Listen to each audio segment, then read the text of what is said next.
ஆனா பொதுவாவே ஒரு அமைச்சரே அந்தந்த தொகுதியில போட்டியிடுறதுக்கே கொஞ்சம் தயங்குறாங்க. அந்த தொகுதியை விட்டு வேற தொகுதிக்கு போகவே ஒரு மாதிரி நெருடலா இருக்கிறாங்க. ஆமா. ஆனா நீங்க மட்டும் ஒவ்வொரு தேர்தலையும் ஒவ்வொரு தொகுதியில போட்டிடுறீங்க. இதுக்கான காரணம் என்ன?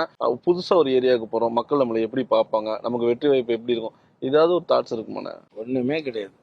நான் மக்களை மக்களாக மட்டுமே பார்க்கிறேன். ஆனா மக்கள் நம்ம அவங்கள எப்படி பார்ப்பாங்கன்னு மக்கள் என்னை நல்லா தான் பார்ப்பாங்க. நான் நல்லவன் தானே. என் மனசுல அழுக்கு இல்லையே, கெட்ட சிந்தனைகள் இல்லையே, இந்த மக்கள் முதுகில் ஏறி சவாரி செய்யணுங்கிற ஆசை இல்லையே, இந்த மக்களை வச்சு நான் வந்து ஏதாவது காசு சேர்க்கணும், நகை சேர்க்கணும், பணம் சேர்க்கணும், வீடு கட்டணும், நிலம் வாங்கணும், இப்படி எந்த ஒரு குறுகிய மனப்பான்மையும் என்கிட்ட கிடையாது. இப்ப உங்களுக்கு பின்னாடி முக்குளத்தூர் புலிப்படைன்னு ஒரு பிம்பம் இருக்குல்ல, இந்த சமுதாய மக்களை தாண்டி மற்ற சமூகத்தினரும் உங்க மேல ஒரு நம்பிக்கை வச்சிருக்காங்களா?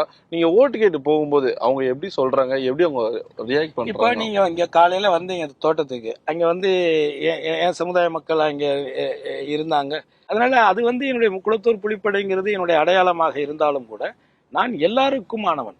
நான் எந்த இவங்க நான் ஏன்னா என்னுடைய தலைவர் தேவர் வந்து நாம் யாருக்கும் தாழ்ந்தவர் அல்ல, நமக்கு யாரும் தாழ்ந்தவர் அல்லங்கிற தாரக மந்திரத்தை தான் அவர் விதைச்சிட்டு எங்களை போன்ற மக்கள்கிட்ட, எங்க இளைஞர்கள்ட்ட விதைச்சிருக்காரு. திண்டுக்கல் சாரதியில எங்க பிள்ளையா நீங்க நடிச்சீங்க, நீங்க உண்மையிலே எங்க பிள்ளைதான், என்ன நீங்க எங்க வாங்க, 650 பேர் நாங்க இருக்கோம், நாங்க எல்லாம் முன்னாடி எல்லாம் ரெட்டைலைக்கு ஓட்டு போட்டவங்க, ஆனா இந்த முறை நாங்க போட மாட்டோம், நான் உங்களுக்கு தான் போடுவோம், உதயசூரியனுக்கு தான் போடுவோம் அப்படின்னு வந்து சொல்லிட்டு போறாங்களே, சத்தியம் பண்ணிட்டு போறாங்களே கையில.